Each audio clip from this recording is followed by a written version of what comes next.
সুপ্রিয় চাকরি প্রত্যাশী ভাই বোনেরা, আসসালামু আলাইকুম রহমতুল্লাহ। কেমন আছেন সবাই? আশা করি মহান আল্লাহর রহমতে খুবই ভালো আছেন। সড়ক ও জনপথ অধিদপ্তর থেকে একটি নিয়োগ বিজ্ঞপ্তি প্রকাশিত হয়েছে। আজকে এই নিয়োগ বিজ্ঞপ্তি নিয়ে কথা বলবো। এখানে কয়েকটি ক্যাটাগরিতে 188টি জনবল নিয়োগ করা হবে। এই নিয়োগ বিজ্ঞপ্তিতে কিভাবে আবেদন করবেন, আবেদন ফি কত টাকা, আবেদন শুরুর তারিখ, শেষ তারিখ, বিস্তারিত বিষয় এই ভিডিওর মাধ্যমে আপনাদের মাঝে তুলে ধরবো। ভিডিওটি ভালো লেগে থাকলে অবশ্যই লাইক কমেন্ট করবেন এবং নিয়মিত চাকরির আপডেট, চাকরির প্রস্তুতি সহ চাকরি সংক্রান্ত সকল প্রকার তথ্য পেতে আমাদের এই চ্যানেলটি অবশ্যই সাবস্ক্রাইব করবেন এবং ভিডিওটি শেয়ার করতে ভুলবেন না। চলুন দেখে আসি সড়ক ও জনপথ অধিদপ্তর থেকে কি নিয়োগ বিজ্ঞপ্তি প্রকাশিত হলো। এখানে দেখতে পাচ্ছেন সড়ক ও জনপথ অধিদপ্তর নিম্নবর্ণিত শূন্য পদে সম্পূর্ণ অস্থায়ী ভিত্তিতে নিয়োগের জন্য বাংলাদেশের প্রকৃত নাগরিকদের নিকট হতে অনলাইনে দরখাস্ত আহ্বান করা যাচ্ছে। এখানে অস্থায়ী কথা লেখা আছে বলে অনেকে ঘাবড়ে যান। এখানে ঘাবড়ানোর কোনো প্রয়োজন নেই। অস্থায়ী বলতে প্রত্যেক সরকার চাকরিতে প্রথম অবস্থায় অস্থায়ী লেখা থাকে। চাকরির 2 বছর পর এটা আপনা আপনি স্থায়ীকরণ হয়ে যায়, অথবা সংস্থার নিয়ম অনুসারে প্রত্যেক কর্মীকে আপনা আপনি এখানে স্থায়ীকরণ করা হয়। চলুন দেখে আসি এখানে কোন কোন পদে নিয়োগ বিজ্ঞপ্তি প্রকাশিত হলো। এখানে দেখতে পাচ্ছেন পদের নাম দেওয়া আছে। 1 নম্বরে সার্ভেয়ার, পদের সংখ্যা দেওয়া আছে 9টি, বেতন স্কেল 10,200 থেকে 24,680, 14তম গ্রেডের চাকরি। এখানে বয়সসীমা দেওয়া আছে 18 থেকে 32 বছর। বিভাগীয় প্রার্থীদের ক্ষেত্রে বয়সসীমা 40 বছর পর্যন্ত শিথিলযোগ্য হবে। অর্থাৎ আপনারা যদি এই অধিদপ্তরে অন্য কোনো পদে চাকরি করে থাকেন তাহলে 40 বছর বয়স পর্যন্ত এই পদে আবেদন করতে পারবেন। শিক্ষাগত যোগ্যতা চেয়েছে কোন স্বীকৃত বোর্ড হতে অনুন্নত মাধ্যমিক স্কুল সার্টিফিকেট বা সমমানের পরীক্ষায় উত্তীর্ণ যে কোনো স্বীকৃত ইনস্টিটিউট হতে diploma in survey technology pass হতে হবে। 2 নম্বরে দেওয়া আছে সিকিউরিটি সুপারভাইজার, পদের সংখ্যা দেওয়া আছে 4টি, বেতন স্কেল 9,700 থেকে 23,490, এটি 15তম গ্রেডের চাকরি। বয়সসীমা দেওয়া আছে 18 থেকে 32 বছর। বিভাগীয় প্রার্থীদের ক্ষেত্রে বয়সসীমা 40 বছর পর্যন্ত শিথিলযোগ্য। 1 নম্বর মতো 2 নম্বর কর্মীকেও বিভাগীয় প্রার্থীদের জন্য 40 বছর পর্যন্ত বয়সসীমা শিথিল করা হয়েছে।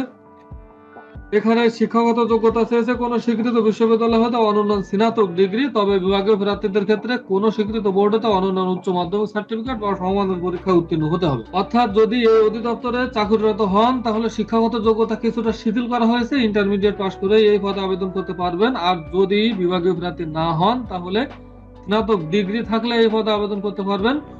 6 নম্বরে দেওয়া আছে অভিজ্ঞতা সম্পন্ন বিভাগীয় প্রার্থীদের ক্ষেত্রে অগ্রাধিকার প্রদান করা হবে। অর্থাৎ অভিজ্ঞতা সম্পন্ন যদি হয়ে থাকেন, অর্থাৎ বিভাগীয় প্রার্থীদের ক্ষেত্রে আরো নিয়োগ প্রার্থীতে অগ্রাধিকার প্রদান করা হবে।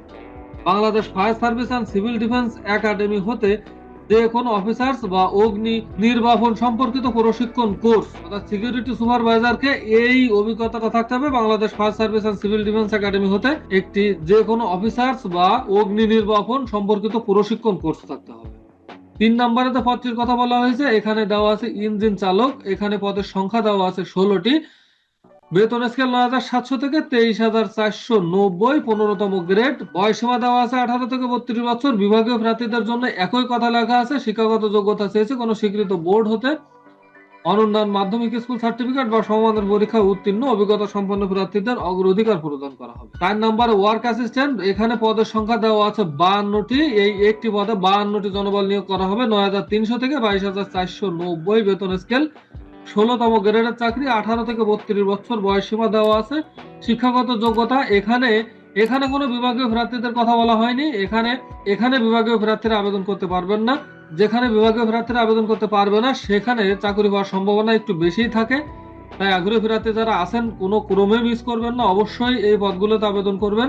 এখানে শিক্ষাগত যোগ্যতা চেয়েছে কোন স্বীকৃত বোর্ড হতে অনন্য উচ্চ মাধ্যমিক সার্টিফিকেট বা সমমানের পরীক্ষায় উত্তীর্ণ। সংশ্লিষ্ট ক্ষেত্রে অভিজ্ঞতা সম্পন্ন প্রার্থীদের অগ্রাধিকার প্রদান করা হবে। এখানে 5 নম্বর পদে দেওয়া আছে নিরাপত্তা প্রহরী, অর্থাৎ সিকিউরিটি গার্ড। পদের সংখ্যা দেওয়া আছে 107টি। নিরাপত্তা প্রহরী পদে সর্বমোট 107টি জনবল নিয়োগ করা হবে।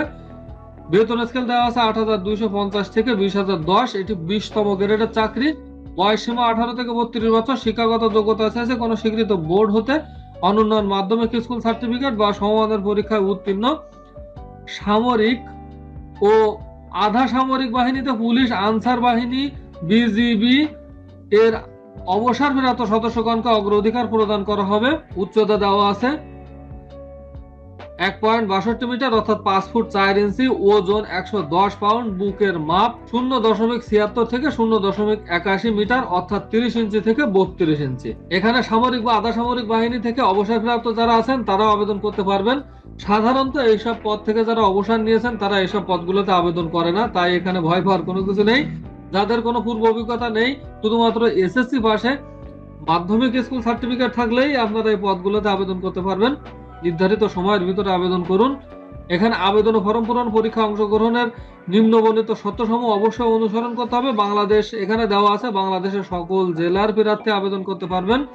আবেদন অনলাইনে করতে হবে। একজন পুরুষ প্রার্থী শুধুমাত্র একটি পদের জন্য আবেদন করতে পারবেন। অনেকেই একটি সার্কুলারে বিভিন্ন পদে আবেদন করে থাকেন এবং বিভিন্ন পদে আবেদনের সুযোগও দেওয়া থাকে, কিন্তু এই সার্কুলারে বিভিন্ন পদে আবেদন করার কোনো সুযোগ নেই। একজন প্রার্থী একটি মাত্র পদে আবেদন করতে পারবেন এবং একটি মাত্র পদের জন্য আবেদন ফি জমাদান করতে পারবেন। এবং আবেদন 1/3/2026 খ্রিস্টাব্দ তারিখে সাধারণ প্রার্থীর বয়স সীমা 18 থেকে 32 বছর হতে হবে। বয়স প্রমাণের ক্ষেত্রে অবশ্যই এফিডেভিট গ্রহণযোগ্য হবে না। এনআইডি কার্ডে যে বয়স দেওয়া আছে সেই বয়সই কাউন্ট করা হবে। সরকারি, আধা সরকারি, স্বায়ত্তশাসিত প্রতিষ্ঠানে চাকরিরত প্রার্থীদের যথাযথ কর্তৃপক্ষের অনুমতি ক্রমে আবেদন করতে হবে। প্রার্থীদেরকে অবশ্যই মৌখিক পরীক্ষার সময় সংশ্লিষ্ট নিয়োগকারী কর্তৃপক্ষের প্রদত্ত অনাপত্তি ছাড়পত্রের মূল কপি জমা দিতে হবে।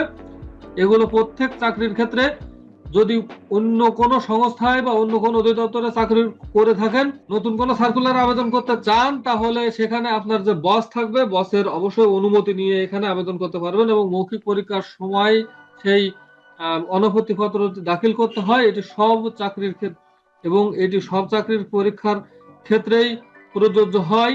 এখানে প্রার্থী নির্বাচনের ক্ষেত্রে কোটা সংক্রান্ত সর্বশেষ প্রজ্ঞাপন অনুসরণ করা হবে। এখানে অনলাইন আবেদনপত্র সংক্রান্ত নিয়মাবলী ও শর্তাবলী দেওয়া আছে। পরীক্ষা অংশগ্রহণে ইচ্ছুক প্রার্থীগণ rhd.teletalk.com.bd এই ওয়েবসাইটে আবেদনপত্র পূরণ করতে পারবেন। অনলাইনে আবেদনপত্র পূরণ ও পরীক্ষায় ফি জমাদান শুরুর তারিখ দেওয়া আছে 29/1/2026 খ্রিস্টাব্দ সকাল 10 ঘটিকা হতে। অনলাইনে আবেদনপত্র জমাদানের শেষ তারিখ ও সময় 1/3/2026 খ্রিস্টাব্দ বিকাল 5 ঘটিকা, অর্থাৎ মার্চ মাসের 1 তারিখ বিকাল 5 ঘটিকা পর্যন্ত এই সার্কুলারে যতগুলো পদ আছে সবগুলো পদে আবেদন করতে পারবেন। এবং আবেদনের ফি এবং আবেদনপত্র সাবমিট দেওয়ার পরবর্তী 72 ঘন্টার ভিতরে উক্ত সার্কুলারের পদগুলোতে নির্ধারিত যে ফিটি আছে সেই ফি প্রদান করতে পারবেন। অনলাইনে আবেদনপত্র, এখানে আবেদন ফি দেওয়া আছে 1 নম্বর থেকে 4 নম্বর পদের জন্য 100 টাকা টেলিটক চার্জ এবং সার্ভিস চার্জ বাবদ 12 টাকা, সর্বমোট 112 টাকা ফি দিতে হবে 1 নম্বর থেকে 4 নম্বর ক্রমিকের পদগুলোর জন্য। এবং 5 নম্বর পদের ক্রমিকের জন্য এবং 5 নম্বর ক্রমিকের পদের জন্য 50 টাকা এবং টেলিটকের সার্ভিস চার্জ বাবদ 6 টাকা অর্থাৎ 56 টাকা। এবং সব কয়টি পদের জন্য অনগ্রসর নাগরিক যদি হয়ে থাকেন তাহলে সর্বমোট টেলিটক চার্জ সহ 56 টাকা 72 ঘন্টার ভিতরে জমা দিতে হবে। এখানে বিশেষভাবে উল্লেখ্য যে অনলাইনে আবেদনপত্রের সকল অংশ পূরণ করে সাবমিট করা হলেও পরীক্ষার ফি জমা না করলে অনলাইন আবেদনপত্র কোনো অবস্থাতেই গৃহীত হবে না।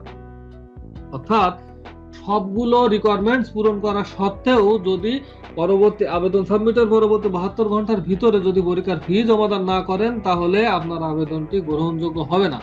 এই নিয়োগ বিজ্ঞপ্তিটি প্রকাশিত হয়েছে 26/1/2026 খ্রিস্টাব্দ তারিখে, অর্থাৎ জানুয়ারি মাসের 26 তারিখে এই নিয়োগ বিজ্ঞপ্তিটি প্রকাশিত হয়েছে এবং মার্চ মাসের 1 তারিখ পর্যন্ত এই সার্কুলারে আবেদন করতে পারবেন। সকল সার্কুলারে যেমন টেলিটকের সার্ভারে গিয়ে আবেদন করতে হয় অ্যাজ ইউজুয়াল সেভাবে সবাই আবেদন করবেন এবং পরীক্ষার ফি জমাদান করবেন। আগ্রহী প্রার্থীগণ নির্ধারিত সময়ের ভিতরে আবেদন করুন। এই ছিল সড়ক ও জনপথ অধিদপ্তরের সদ্য প্রকাশিত একটি নিয়োগ বিজ্ঞপ্তির বিস্তারিত তথ্যাবলী। ভিডিওটি ভালো লেগে থাকলে লাইক, কমেন্ট, শেয়ার করতে ভুলবেন না। আজকের মতো বিদায় নিচ্ছি। আসসালামু আলাইকুম ওয়া রাহমাতুল্লাহ।